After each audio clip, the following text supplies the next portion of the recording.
Hey Patricia, Professor Ball here. I am going to do video comments for you on paper number 3.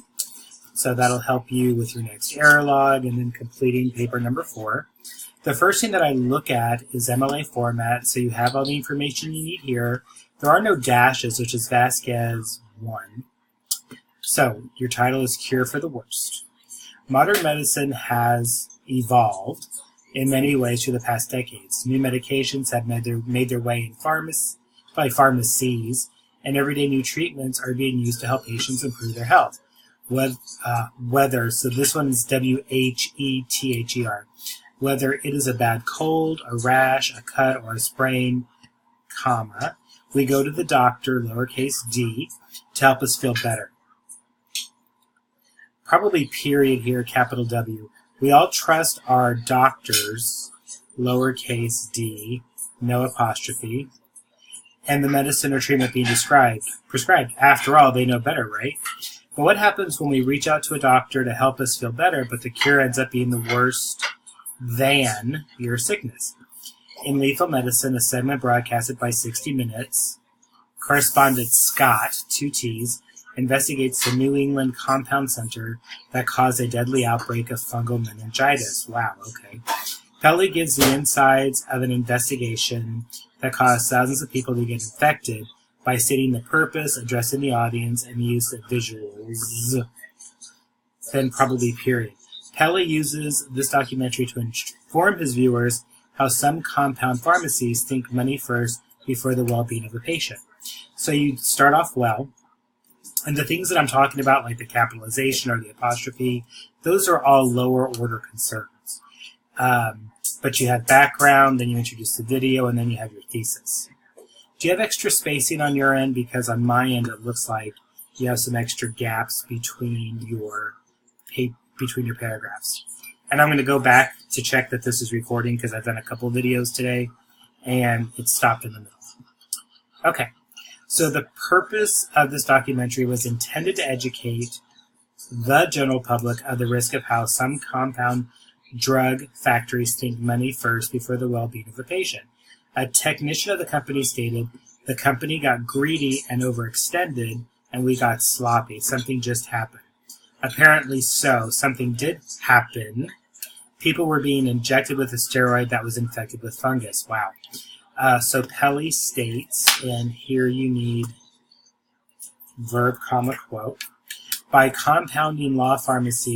law, comma, compounding pharmacies are not allowed to manufacture pharmaceuticals for the mass market that will require the overview of the FDA. Instead, states license compounding pharmacies to make drugs for individuals. For example, if the doctor ordered a liquid instead of a pill form, they must have a prescription for everyone. This is a longer sentence. You could probably break it up here, like period, for example, comma.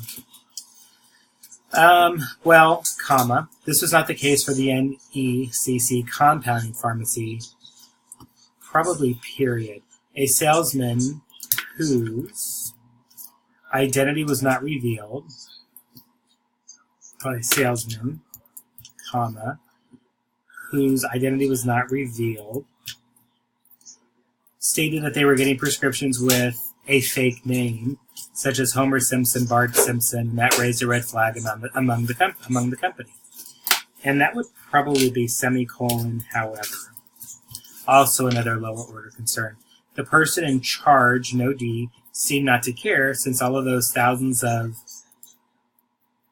I don't know if that is bills. Bile is not what you're thinking of. We're giving money to the company.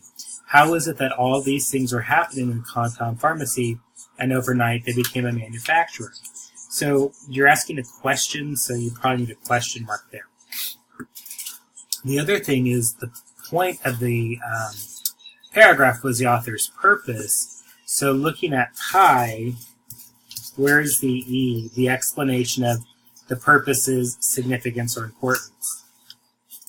Pelly uses a 60-minute segment, and this is in the correct format, but the N would be capitalized. Pelly uses a 60-minute segment to report to the general public the bad decisions that were made in this compound pharmacy. He uses his interviews of individuals that were affected by this lethal medicine to prove how this bad decision changed the lives of many people. The documentary started with the testimony of a patient, and because you're about to define what that testimony is, I would use a colon. I've been to the hospital 7 times in 75 days. I missed Thanksgiving, Christmas, and my son's birthday. And this would be, it's only one son, so whose birthday? My son, so apostrophe S. The documentary also gave statistical evidence that proved that many people were affected by a bad decision of the company NECC. Probably period here. It claimed that 48 people were killed and about 720 people are still being treated for a steroid drug that was manufactured in this company that was infected with fungus. Another patient, just one, so Noah stated, I am on 60 mils of morphine a day with no cure inside. There's no cure inside for me. Do they mean in sight? I'm wondering. There's no cure in sight.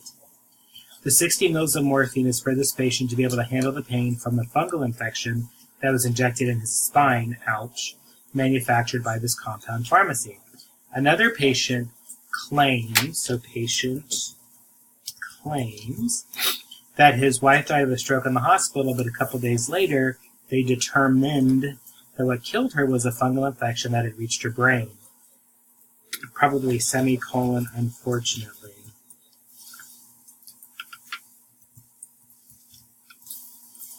This patient went to the same clinic his wife was treated for chronic back pain, and was given the same injection, and now he is battling with meningitis in his body.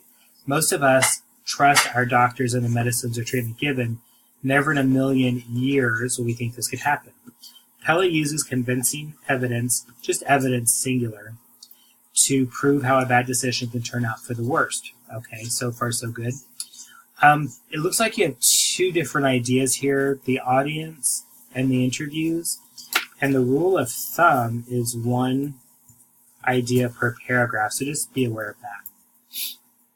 Also, and right here, you have your E for your pi paragraph because you're explaining the significance of the evidence. Make sure I'm still taping here. Hold on 1 second, Patricia. I'm still taping. Good, I'm almost done. Pelley uses multiple visuals to prove to his audience the audacity of this compound pharmacy. How evident it was that while they were so caught up manufacturing thousands of vials, the sterilization process is being ignored. Pelley uses a video that was taken from Clear Room 1. What is that? You might want to explain that a little bit. It shows how dirty this place was and how hold on 1 second.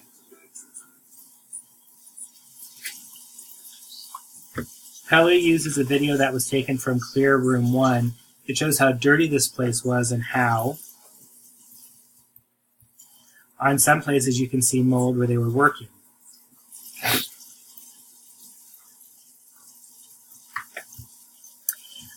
He also shows a sample of a spine tab taken from a patient, and it shows a big black moldy substance where, W-H-E-R-E, the spinal fluid should be clear. On the interviews, the camera closes up on the face of the individuals, and it's clear in their faces the sadness and the disappointment they feel when they talk about the incident. Pelley uses visual evidence to get his point across to his viewers. Okay, good. So, it seems that all this evidence for people being affected by the steroid infected is not something new with NECC. Is not something the NECC would like to see. In an article written by Lauren J. Sweet, NECC federal murder defendant Barry J. Caddens wants to stop jurors from seeing extremely gruesome images of 6 people that were killed by fungus-infected steroid injections manufactured by this company. This does not need to be in bold.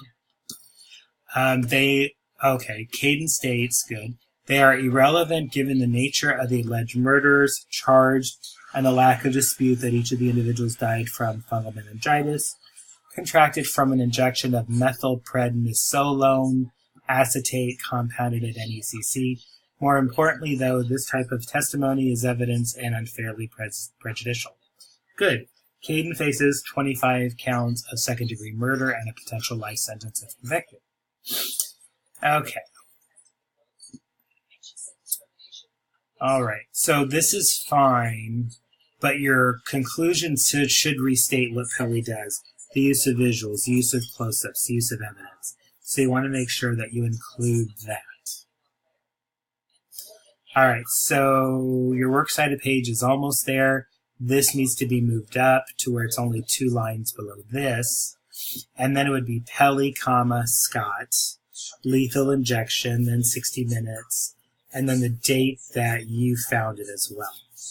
But on the positive note, you do respond to the assignment. I just see a lot of lower order concerns like verb tense and sentence structure and things like that you will want to look at for your error log and paper number 4. So let me know if you have any questions. Thanks, Patricia.